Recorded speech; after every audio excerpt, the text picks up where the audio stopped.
BJP हर मोर्चे पर आम आदमी पार्टी को यहां फेल करती हुई आगे बढ़ रही है, क्योंकि संकल्प पत्र जो इस बार जारी हुआ है वो एक बार में नहीं बल्कि 3 बार में जारी हुआ है और हर संकल्प पत्र में कुछ ना कुछ खास है। पहले संकल्प पत्र में महिलाओं और बुजुर्गों पर जोर दिया गया, उनकी जरूरतों का ध्यान रखते हुए वादे किए गए। दूसरे संकल्प पत्र में देखा गया कि जो बच्चे हैं उन पर खास फोकस था। और अगर आज जो संकल्प पत्र का तीसरा हिस्सा जारी किया गया उसकी बात करें तो यहाँ मजदूरों और विकास का रास्ता कैसे मजबूत करना, कैसे यमुना की सफाई करनी है, ये तमाम जो चीजें हैं इन मुद्दों पर फोकस रहा है अमित शाह का। और ऐसे में अब कहीं ना कहीं दिक्कत बढ़ गई आम आदमी पार्टी की, क्योंकि आम आदमी पार्टी ने संकल्प पत्र जारी करने से पहले आपको बताएं ये कह दिया था, केजरीवाल ने ये कहा था तंज करते हुए कि आप वो चीजें मत बताइएगा जो हमने कर दी, लेकिन उससे 2 हाथ आगे बढ़कर संकल्प पत्र जो जारी किया गया, तस्वीर भी देखिए, गृह मंत्री अमित शाह ने ये तीसरा हिस्सा जारी किया है और 2 हाथ आगे बढ़कर ऐसी घोषणाएं की हैं जो शायद हर वर्ग को पसंद आ रही हैं, क्योंकि हर वर्ग से जुड़ी घोषणा इन संकल्प पत्रों में देखी गई है। ये तीसरा हिस्सा है संकल्प पत्र का।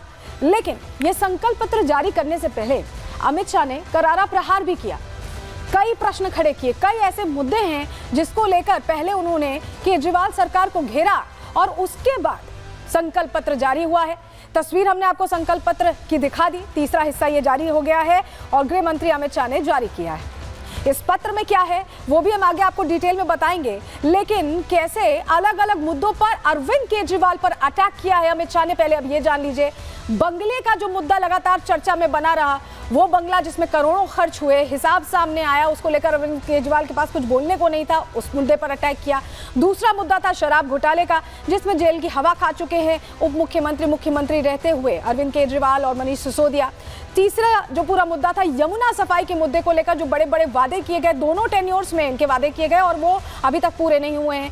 डुबकी कब लगाई जाएगी ये भी पूछा, क्योंकि योगी आदित्यनाथ ने भी कहा था कि आप पहुंचिए प्रयागराज, यमुना में डुबकी लगाइए, कि संगम में डुबकी लगाइए, और यहाँ की यमुना इतनी गंदी है कि यहाँ पर डुबकी लगाना भी मना है। मोहल्ला क्लिनिक की व्यवस्थाओं को लेकर, स्वास्थ्य की व्यवस्थाओं को लेकर भी प्रश्न यहाँ पूछा गृह मंत्री ने। इसके अलावा प्रदूषण का भी मुद्दा चर्चा में बना रहा, क्योंकि दिल्ली वासियों के लिए सबसे बड़ी समस्या यही है। वहीं बेल का सर्टिफिकेट भी मांगा गया और कूड़े को लेकर भी प्रश्न पूछे गए हैं, टैंक माफियाओं को लेकर भी प्रश्न पूछे गए। तो ये अलग अलग पॉइंटर्स हैं जिस पर अमित शाह ने जवाब मांगा है अरविंद केजरीवाल से, लेकिन अभी तक अरविंद केजरीवाल का कोई जवाब नहीं सामने आया। अमूमन तो प्रेस कॉन्फ्रेंस तुरंत ही आ जाती है, कोई भी प्रश्न पूछा जाता है, लेकिन डुबकी वाले मैटर को लेकर भी कोई प्रश्न नहीं आया और अब आज फिर से चैलेंज दे दिया है गृह मंत्री अमित शाह ने। लेकिन संकल्प पत्र 3 में क्या है, इस बार जो संकल्प पत्र आया है वो बता रहे हैं आपको, जानकारी आपके सामने रख रहे हैं। देखिए, गिग वर्कर्स को 10 लाख तक का जीवन बीमा देने की बात है,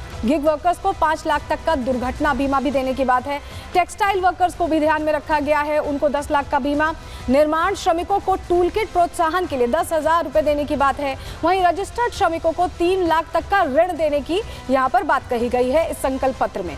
युवाओं को 50,000 सरकारी नौकरियों का मौका दिया जाएगा, 20 लाख रोजगार और स्वरोजगार के अवसर क्रिएट किए जाएंगे, छात्रों को मेट्रो यात्रा के लिए एनसीएमसी में 4,000 रुपए मिलेंगे, यानी उनकी यात्रा आराम से हो पाए, ऐसे में उनके लिए यह व्यवस्था।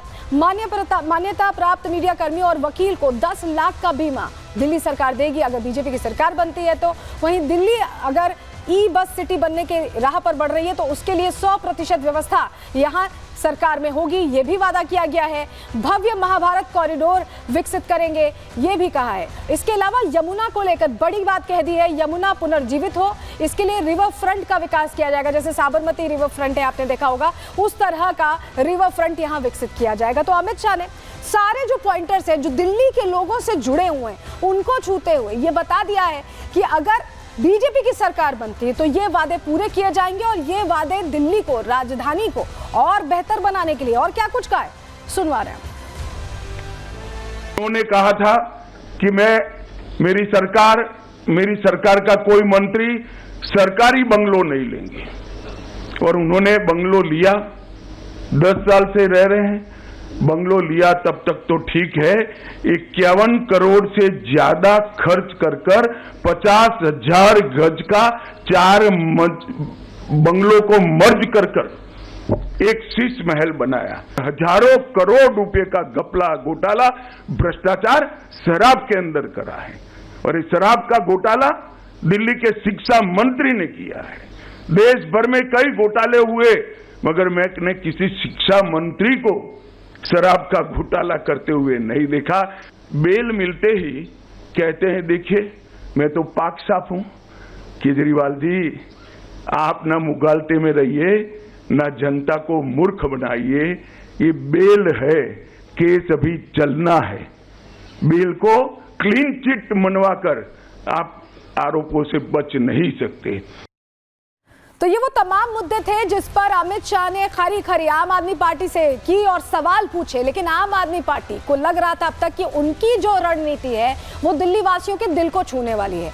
लेकिन बीजेपी देखिए पहले तो हिस्सों में संकल्प पत्र जारी कर रही है, तीसरा हिस्सा है ये। और बड़ी बात यह है कि हर संकल्प पत्र में जो केजरीवाल वादे करते हैं या जो दावे करते हैं उनकी काट भी है और विश्वास भी है। रिपोर्ट देखिए।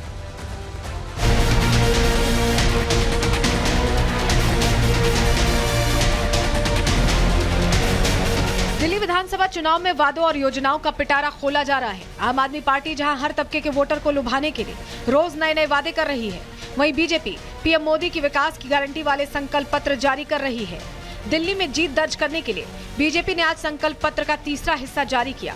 संकल्प पत्र के पहले हिस्से में जहां महिलाओं और बुजुर्गों पर फोकस किया गया था, वहीं दूसरे हिस्से में छात्रों और ऑटो ड्राइवर से बड़े वादे किए गए। संकल्प पत्र के तीसरे हिस्से में बीजेपी ने रोजगार, विकास और आवास पर फोकस किया। गृह मंत्री अमित शाह ने दिल्ली की जनता से वादा करते हुए सबसे बड़ा ऐलान ये किया कि अगर दिल्ली में बीजेपी की सरकार बनी तो उनका फोकस यमुना पर होगा। सफाई के साथ साथ रिवर फ्रंट का तोहफा देकर यमुना को प्रदूषण वाली आपदा से मुक्ति दिलाई जाएगी। मित्रों, उन्होंने कहा था 7 साल में मैं यमुना को एकदम शुद्ध कर दूंगा, लंदन की थेम्स नदी जैसा बना दूंगा। मुझे बरोबर सवाल याद है, उनका बात याद है। और कहा था कि मैं दिल्ली वालों के सामने डुबकी लगाऊंगा। यमुना रिवर फ्रंट का विकास हम करेंगे। और केजरीवाल जी को भी मैं निमंत्रण देना चाहता हूं, हमारी सरकार बन जाए उसके 3 साल बाद परिवार के साथ डुबकी लगा देना भैया, यमुना को हम स्वच्छ भी कर देंगे। बीजेपी ने अपने संकल्प पत्र के जरिए ये भी वादा किया कि सत्ता में आते ही बीजेपी सील की गई 13,000 दुकानों को फिर से खोलेगी। साथ ही शरणार्थियों को मालिकाना हक भी दिलाया जाएगा। 13,000 दुकानें दिल्ली में सील पड़ी है। हमने कुछ अधिवक्ताओं के साथ बैठकर इसका कानूनी रास्ता निकाला है। हम एक न्यायिक प्राधिकरण बनाकर इसको 6 महीने के अंदर सारी दुकानों को रीओपन करने का हम काम करेंगे। दिल्ली विधानसभा चुनाव में बीजेपी का पूरा फोकस गरीब तबके पर है। दिल्ली में एक बड़ा वोट बैंक झुग्गी और रेहड़ी पटरी वालों का है, जिन्हें ध्यान में रखते हुए बीजेपी ने रजिस्टर्ड मजदूरों को आर्थिक मदद देने का वादा भी किया है। सभी गीग वर्कर्स जो यहाँ पर काम कर रहे हैं दिल्ली में, इसके लिए गीग वर्कर्स वेलफेयर बोर्ड बनाएंगे और वो वेलफेयर बोर्ड 10 लाख तक का जीवन बीमा और 5 लाख तक का दुर्घटना बीमा सभी गीग वर्कर्स का सुनिश्चित करेगा। वोटर्स को साधने के साथ ही गृह मंत्री अमित शाह ने आम आदमी पार्टी संयोजक अरविंद केजरीवाल पर करारा प्रहार किया। दिल्ली में खस्ता स्वास्थ्य व्यवस्था के लिए मोहल्ला क्लिनिक को जिम्मेदार ठहराया। दिल्ली को फ्री क्लिनिक और अस्पतालों का मॉडल देंगे। इसकी जगह मोहल्ला क्लिनिक नाम का एक नया चीज बनाकर उन्होंने दिल्ली वालों को ठगने का काम किया है। आपने कहा था कि हम बिस्तरों की संख्या 2 गुना करेंगे। क्या हुआ उस वादे का? और मोहल्ला क्लिनिक के अंदर भी झूठ मूठ के मेडिकल टेस्ट करवाकर घोटाला करने का काम किया और मोहल्ला क्लिनिक के नाम पर आप अस्पतालों के मॉडल अस्पतालों के वादे से मुकर गए। दिल्ली में प्रदूषण और गंदगी बड़ा मुद्दा है, जिसमें आप सरकार फेल रही है। ऐसे में गृह मंत्री अमित शाह ने दिल्ली सरकार पर फिजूल खर्ची का भी आरोप लगाते हुए आपकी नीतियों को कटघरे में खड़ा किया।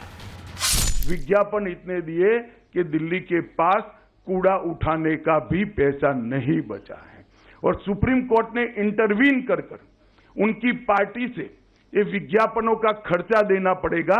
इस प्रकार के ऑर्डर आजादी के 75 साल में पहली बार सुप्रीम कोर्ट ने किसी सरकार के खिलाफ किया है कि इतनी ज्यादा विज्ञापन आप नहीं दे सकते और इसका पैसा अब आप पार्टी के निजी अकाउंट से भरा जाएगा।